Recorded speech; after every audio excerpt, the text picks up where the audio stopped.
চলো ইলিশ মাছের দাম কমে গেছে, ইলিশ মাছ কিনে আনি। Please like and follow. Good morning everyone. আজকে আমি সকালবেলা ঘুম থেকে উঠেই আজকে চলে যাব মাছের বাজারে। সো যেদিন আমি মাছের বাজারে যাই সেদিন আমি এই যে এরকম ড্রেস আপ করে গেট আপ নিয়ে চলে যাই। তো একদম নর্মাল ভাবে আমি চলে যাচ্ছি।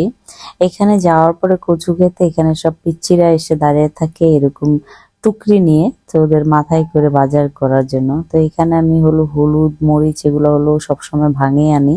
আমি প্যাকেটের গুলো খুবই কম খাই। তো আমরা এখন চলে যাচ্ছি হলো মাছের বাজারে, যেখানে লেখা আছে মাছ মাংসের দোকান এই দিকে। এখানে আসার পরে দেখি এত ভিড়, আর ওই ছেলেটা আমাকে ডাক দিয়ে বলতেছে, আপু আমি কিন্তু আপনার ব্লগ দেখি।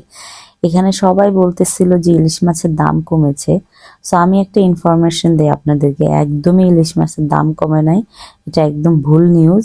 সো যারা ইলিশ মাছ কিনতে চান আগের দাম কোনো চেঞ্জ হবে না। তো মাছ কিনা টিনা কমপ্লিট করে আমি চলে আসলাম শুটকির দোকানে।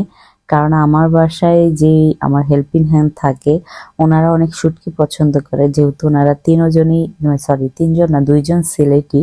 সো দুইজনই অনেক বেশি শুটকি পছন্দ করে, বেসিক্যালি আমি অনেক শুটকি পছন্দ করি। তো শুটকি টুটকি নিয়ে চলে আসলাম। এখানে হলো আদা রসুন পেঁয়াজ টেয়াজ এগুলা নিব। তারপর চলে আসলাম সবজির বাজারে। তো এই যে সবজি নিচ্ছি, এখানে সবজির অনেক ভ্যারাইটিস আছে।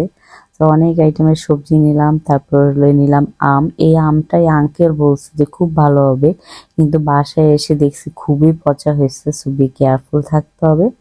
আর এই যে এখান থেকে সব সবজিগুলো আমি সুন্দর করে নিচ্ছি। এদের দোকানের সবজিগুলো অনেক বেশি ফ্রেশ ছিল। তারপরে এখানে শাক নিলাম। এই যে নিয়ে আমি এখন গাড়ির দিকে রওনা দিচ্ছি। আর আমার পিছনে দেখো ওরা কি সুন্দর করে হাসতেছে।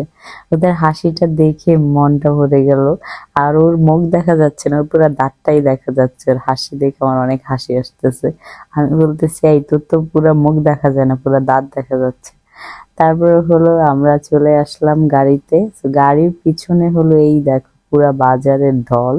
তো এই যে বাজারের ঢল গুলা বাজার উঠাচ্ছে, উঠানোর পরে আমরা বাসায় চলে আসলাম। Thank you so much for watching video.